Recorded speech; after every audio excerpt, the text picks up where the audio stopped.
it was not as easy as getting divorced and like all of a sudden I ran into Mr. Perfect. All of that. I mean, most people would just call them failures, but I like to put a positive. So they end up, doing the whole just like dating and just for the use of escapism. Honestly, what I realized about myself is that I wanted somebody who calmed my heart. So this is what's going to roll. 1, 2, 3, 4.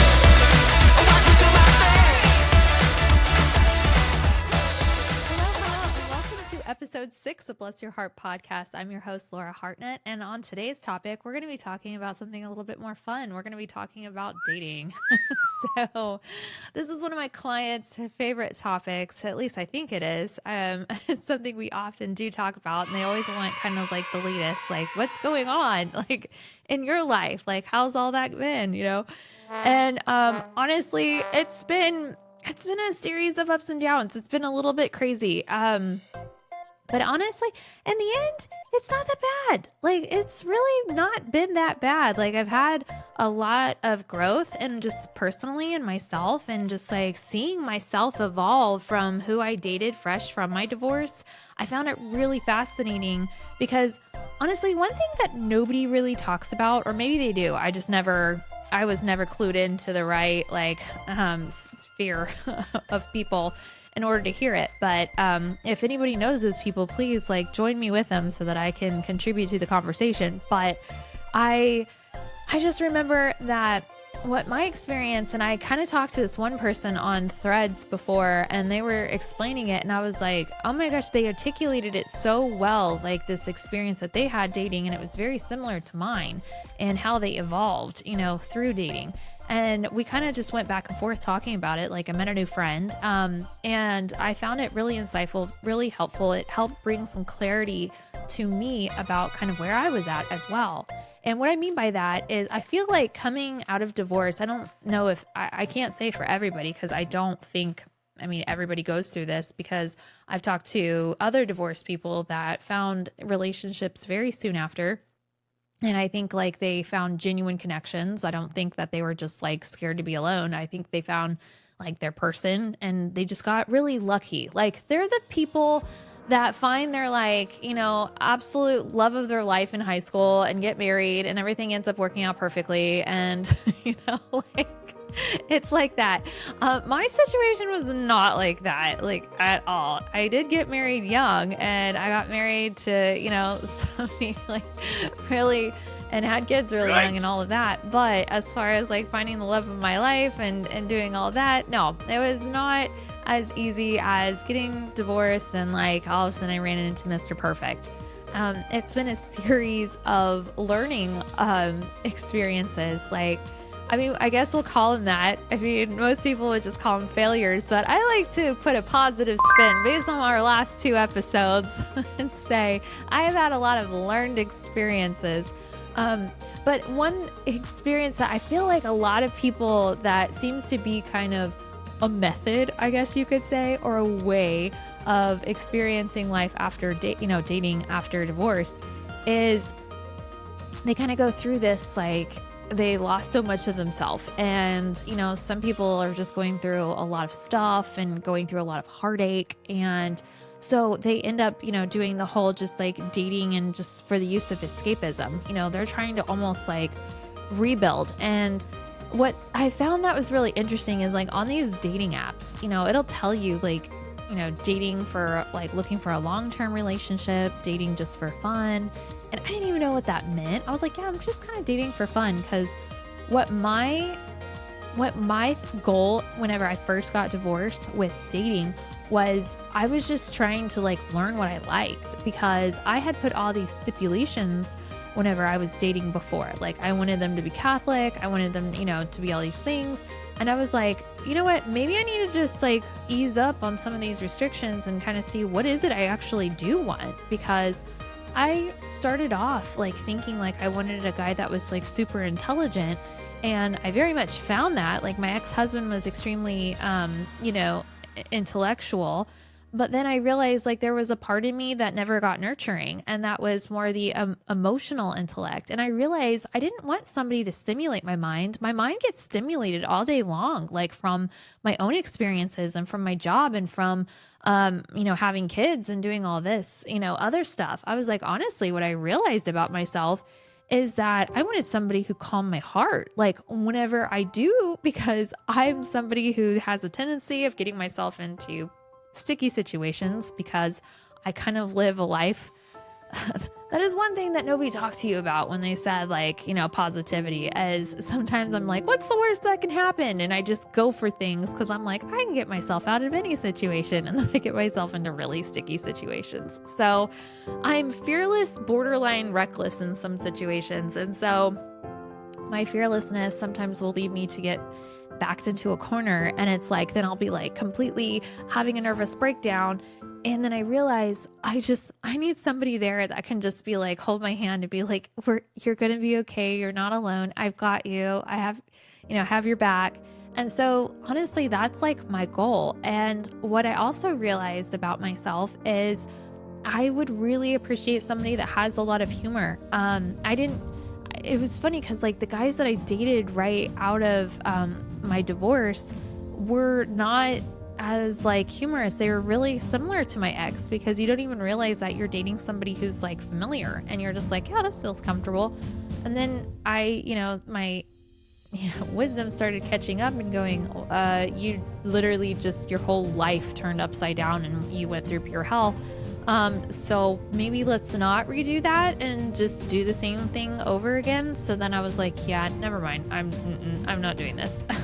This is not what I want, actually. So, who I first dated was familiar and it was similar. And then I started going, okay, no, I want to date, like, I was more intentional about, dating other types of people.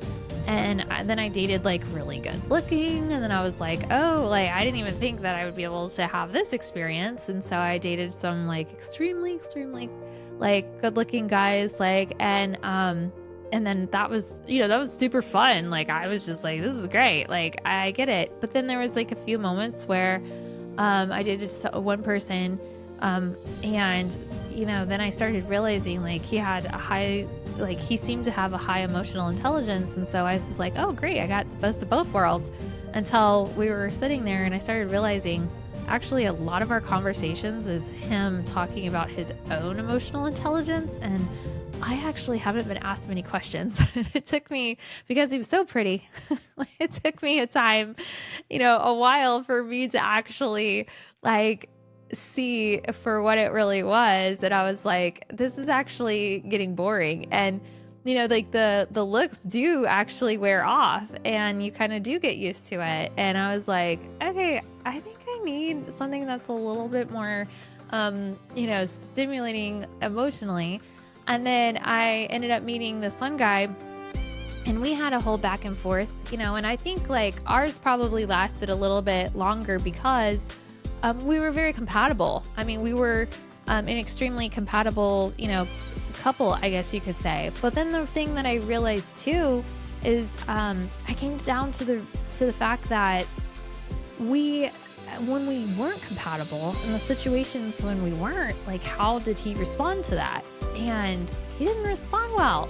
I'm just gonna say it point blank. Like, whenever I would make requests, or I would say like, okay, like, I could see that this is where we differ in things, for instance, he was really chivalrous in some ways, but huge red flag for me was whenever we were, done hanging out, like, he lived in a condo, and he wouldn't walk me to my car. And I just remember being like, yeah, okay, that's not cool. But our personalities gelled so well together that I was like, this is like so much fun. Like, I wasn't, wanting to give that up, because it just seemed so connected. Like, I felt like this major spark, and he wasn't like, the person that was the model or anything like that. But he was good looking, and, and I was like, okay, this is like pretty well-rounded. But then whenever he didn't want me to my car, I was like, why isn't he concerned about my safety? Like, why isn't he taking that extra effort to make sure that I got to my car safely? Yeah, like, I know we're in like the parking lot of like, his apartment that's supposed to be private entrance and all this stuff.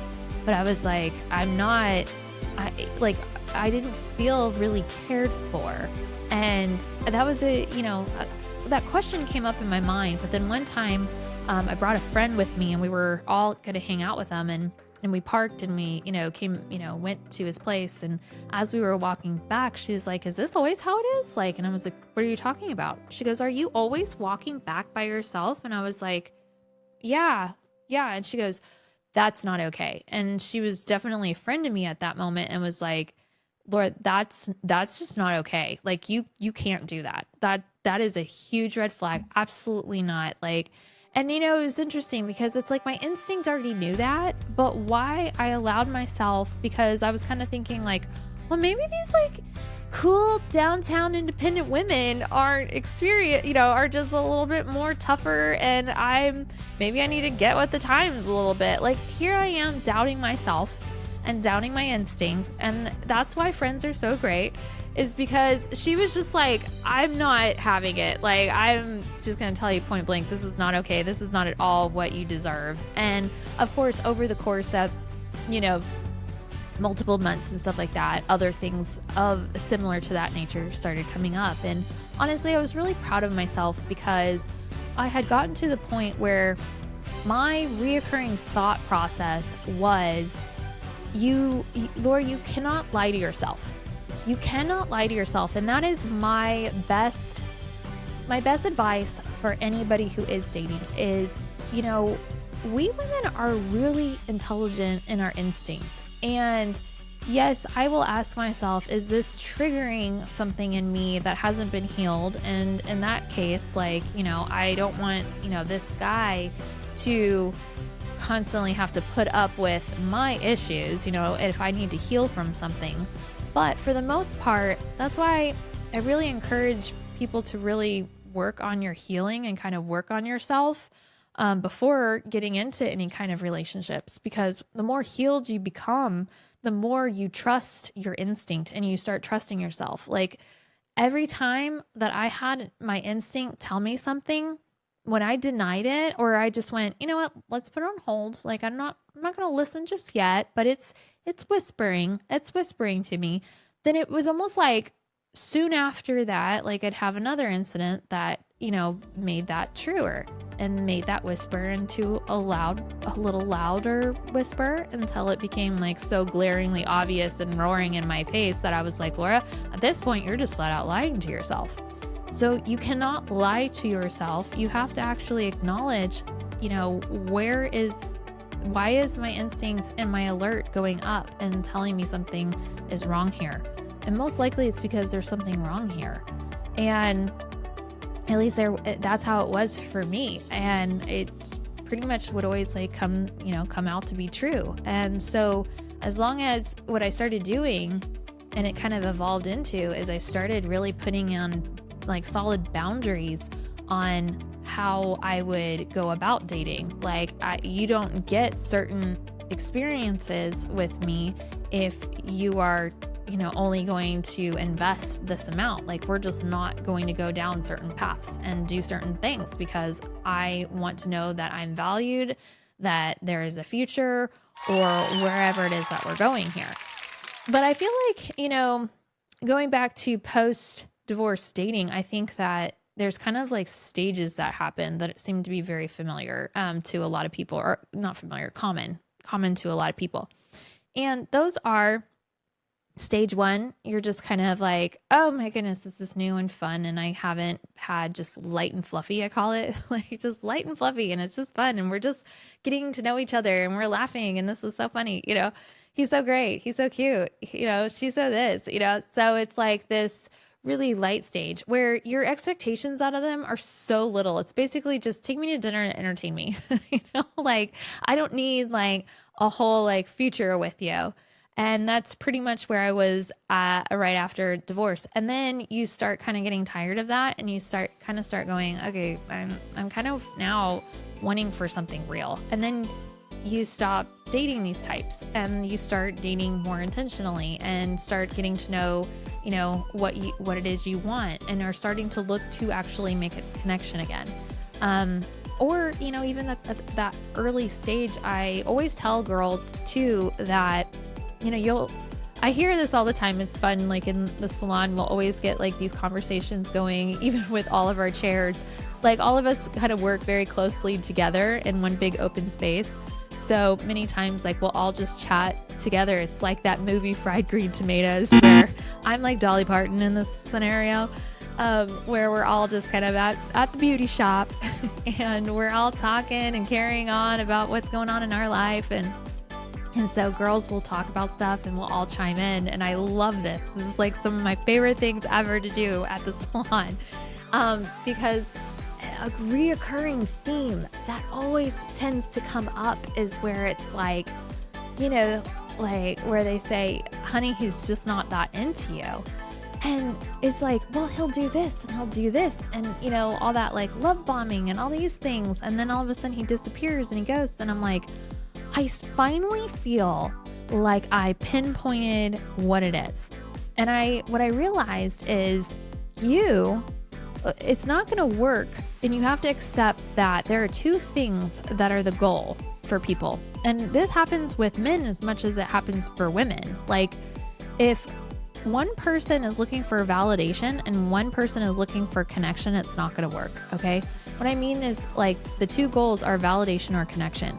So if one of the guys is looking for validation, then once you are intimate or something of that nature, then he's good. He's done. He's got his validation. He feels like he's the king, that you are there for him. This is great, and then but you might have mistaken it for him wanting connection, because the way that they approach it makes it look like he wants connection, because he recognizes, you've basically been manipulated. Like he recognizes that you want connection. So he will go down the path of making you believe that so that he can have his validation, because that's how he accesses that. And then all of a sudden he does like the bait and switch. All of a sudden he's trying to create space and you're going, what happened? Like, I thought things were going so well. Like I thought we were both wanting to connect. And he's like, I'm just not looking for anything serious. If guy's saying that, it's because he wants validation. He's on a validation quest. He has a deep-seated insecurity. He doesn't value connection. He doesn't value relationships, whether that's because of a past hurt, a trauma that he's experienced, and who knows how deep-seated that trauma is, whether it's a recent relationship or dates all the way back to childhood, honestly. And some of these are worse than others, So, I mean, it just depends on that. And I'm saying guys, this goes back and forth between guys or girls. So if you're a guy listening to this, then let me just tell you, it goes for girls too. Girls will be, out of a bad relationship and seeking validation and not connection either. So it's like, they just want somebody to tell them they're pretty and, feed me tacos and tell me I'm pretty, so, or buy me all the pretty things and tell me I'm worth it. So guys will mistaken them and be like, they wanted connection. And it's like, okay, no, I think they just wanted a good time. They wanted to just be validated and experience good thing, but they didn't want connection because they don't want responsibility, and with connection comes responsibility. So, that's why there are those like different, little like things on dating apps of, I just want to have fun. I'm looking for a long-term relationship. Those are indicators. I want connection. I want validation. And so when you're looking at those dating apps, you have to have that in your mind of like, if the person is giving you all the signs for that, then understand what they're capable of giving you. And if it doesn't coincide with what you're wanting, then you need to run. You need to run, because you will not change him. You're not going to heal him. That is his own journey that he has to go on. And so it's best you just get out of his way and let him do that, by himself on his own. And, God bless the woman that he uses in the meantime. But I know that I just didn't want to be that woman. I didn't want that. I remember, it was a really hard, this is even hard to talk about, but it was a really hard experience I had whenever I was first telling a couple, friends of me and my ex-husband, who they were a couple. And when we first told them about us getting divorced, like, her husband got really angry and kind of talked to me in a very aggressive way of like, you're never going to find another, and he didn't know like the whole story. I mean, I think he kind of changed his, opinions maybe about our situation, and because he didn't see some of the stuff that I had gone through and had experienced, I think until a little bit later. But at the time, he was definitely not on my side and didn't think that this was, the best thing for us, because I didn't really tell people the ugly of my relationship. And so I didn't really talk about it because I was trying to lie to myself about my marriage. And so the last thing I wanted to do was tell somebody else, like, what it was bad, because as long as I could make it look on social media or look on Facebook or whatever, like it was a good marriage, then I could also lie to myself and it was good. No, this is worth everything. Like, it's totally not like bad thing. So, not many people knew about the situation. And so it was a shock, and then it was a shock to them. But he basically, back to the story, he was telling me that you're only going to be used. He said it in a very much more aggressive way, but I promise to keep this more, something kids can listen to. So, I was really taken back by that, and that really stood in my brain. And I really just remember thinking, like, I don't want that. Like, I don't want anybody to literally use and just discard me like that. Like, and there was a time, where I went through just this whole like phase of validation and just kind of like not understanding what I was doing, because I was just trying to heal still. And but that was my wounded self dating. And I realized like what happens when you are dating wounded, and how important it is to heal. Luckily, I didn't stay stuck in my woundedness, because I had dated people, that one experience in particular that really shook me to the core and rattled me enough to go, wake up. Like, wake up. You are making not the best decisions for yourself, and you're kind of more free spirit of figuring it out is actually not working for you. Like, it's putting you in, situations where you think like people are reasonable, but some of these people like are getting a little bit more like possibly dangerous. And I was like, oh, this is not a path I want to embark on. So I was like, okay, I need to take a break and become a little bit more intentional. And so you move into this more intentional side of dating, and you start to grow and learn, and kind of after you kind of get back on your feet, start to move into this next phase. And I definitely went through this more curious phase of just kind of like, what is it like that creates connection? What, and though I still had connections with people, really understanding and fine tuning and finding clarity about that, like making sure that they wanted connection too.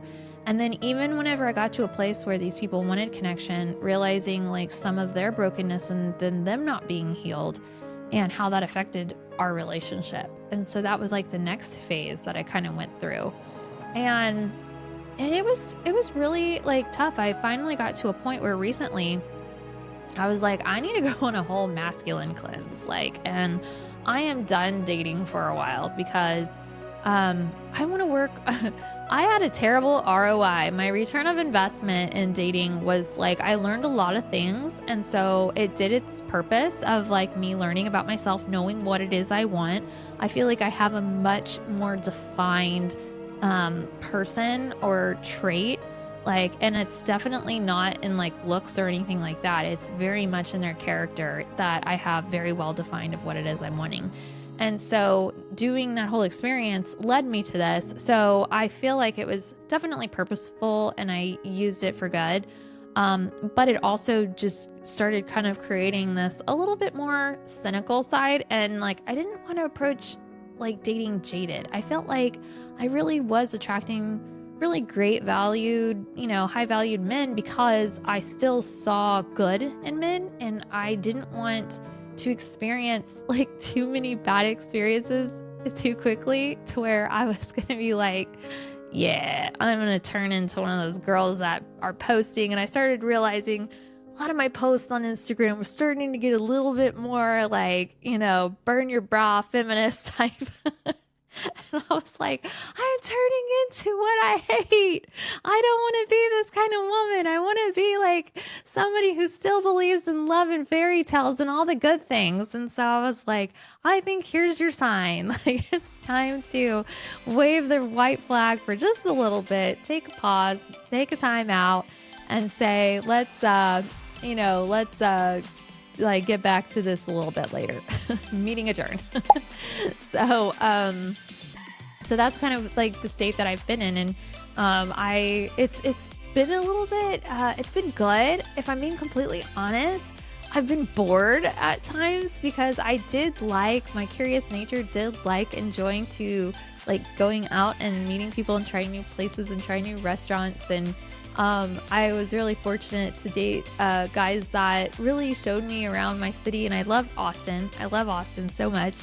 So they were able to open up my eyes to like all different parts and have these experiences that I hadn't yet had that I just really loved. And so I miss that part so much. Like, I don't miss like the dating. I miss like the experience of the friendship. And that's really what I was like, why can't I just do that? Like and not like a friends with benefits type thing. Not like that. I'm not looking for that. But I mean, like, why can't I just be friends and just go out with your girlfriends, go out with your friends and just have fun? And that's kind of what I was like, I need to do more of that. Like, now that they've kind of shown me the ropes of my city, I can take what I've learned and I can create my own experiences.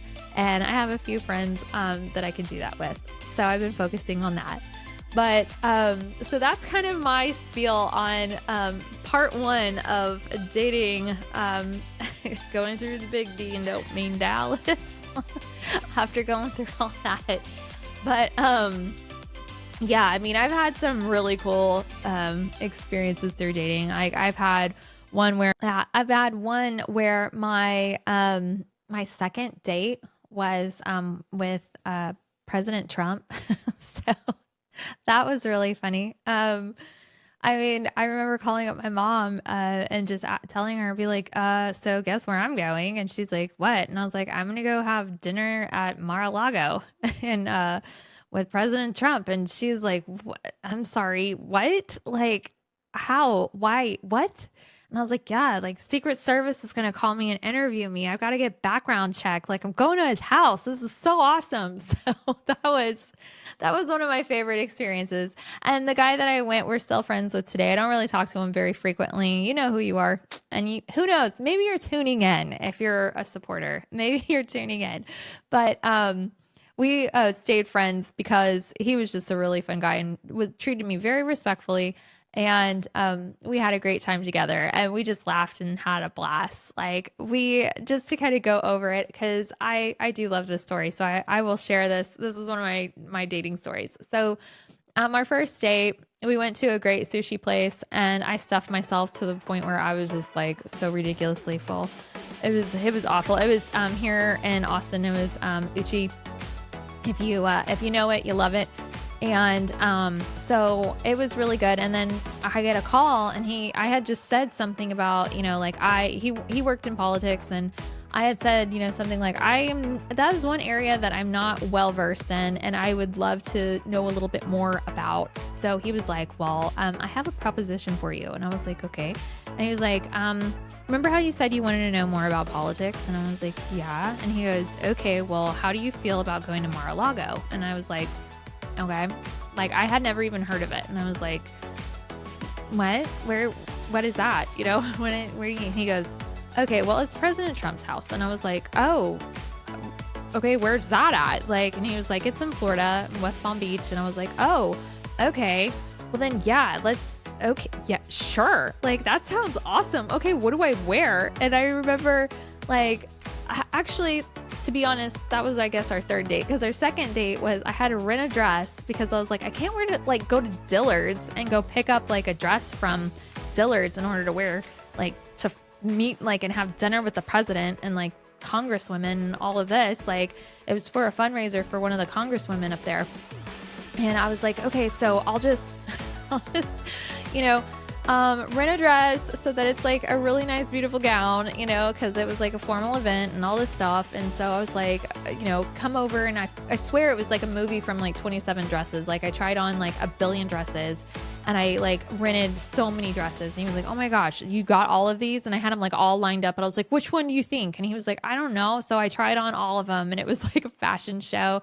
Like I said, I swear I was in the movie of 27 Dresses. And he was like, okay, yeah, this let's go with this one.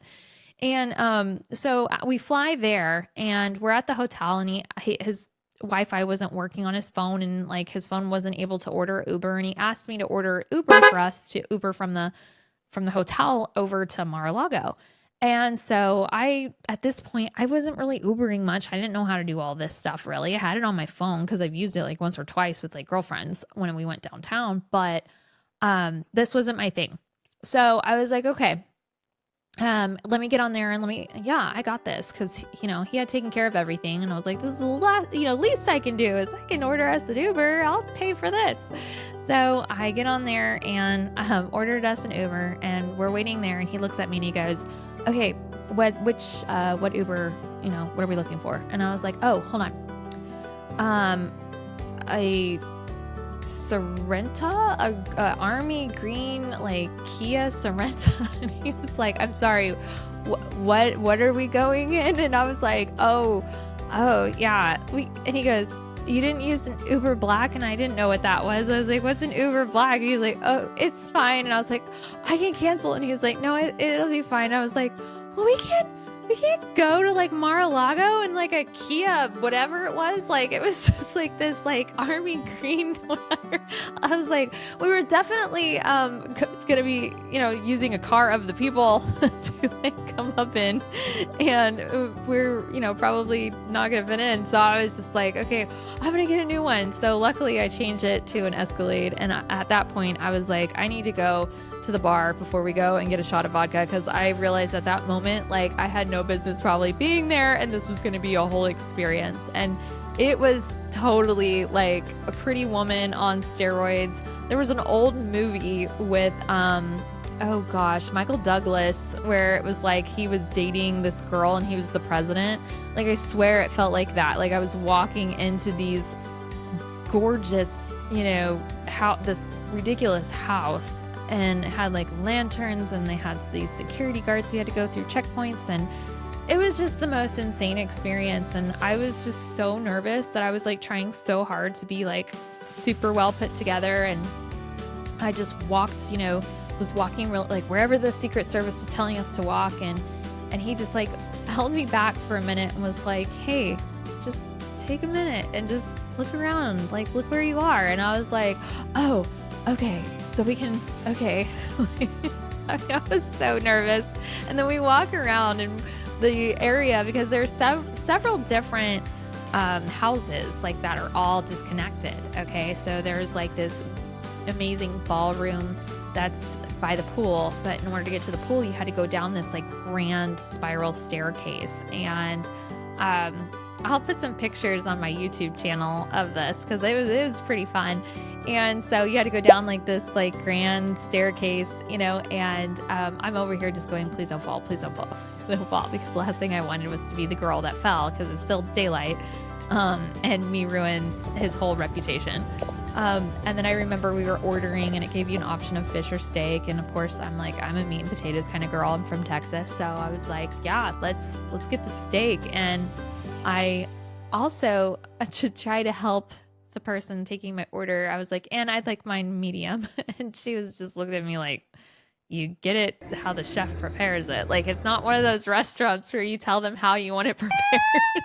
So I was like, this is kind of embarrassing. Like, oops, I think I did that wrong. But it was a series of little things like that, walking to the bathroom and the Secret Service, you know, when I was just like, you know, hi, how are you?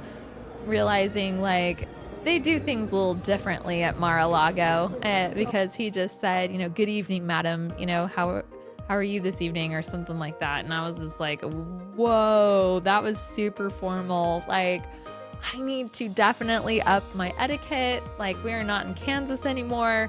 We are definitely at a more prestigious place, and I need to, brush up on some of my old Southern Belle skills and my cotillion and kind of, go do things a little differently. But all in all, I remember it being absolutely amazing. I did take some napkins from the bathroom. They were disposable. People were going to use them and throw them away anyways. Okay. But I did take a couple extra because I thought it was really cool and I wanted to show my mom. So that was one of my favorite dating experiences that I had so far. So like I said, it ended well. We stayed friends. I have lots more of those to share, which I will get to throughout my podcast because I've had a good, fun run at this. And no regrets. I don't have any regrets. I have a lot of learning experiences. I've had a lot of fun doing it all. And you know what? You need to just keep it that way. If it feels uncomfortable, trust your instinct. Don't do what you don't think you shouldn't. And, just keep on having fun and keep on trying. I'm going to get back out there eventually.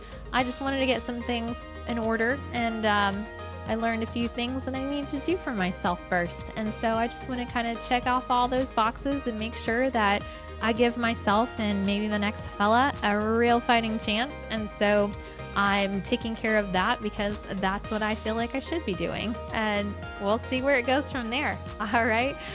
Join me next time. We're going to be talking more about some of this fun stuff. All righty. I will talk to you and see you then. All right. Bye-bye. 1, 2, 3, 4.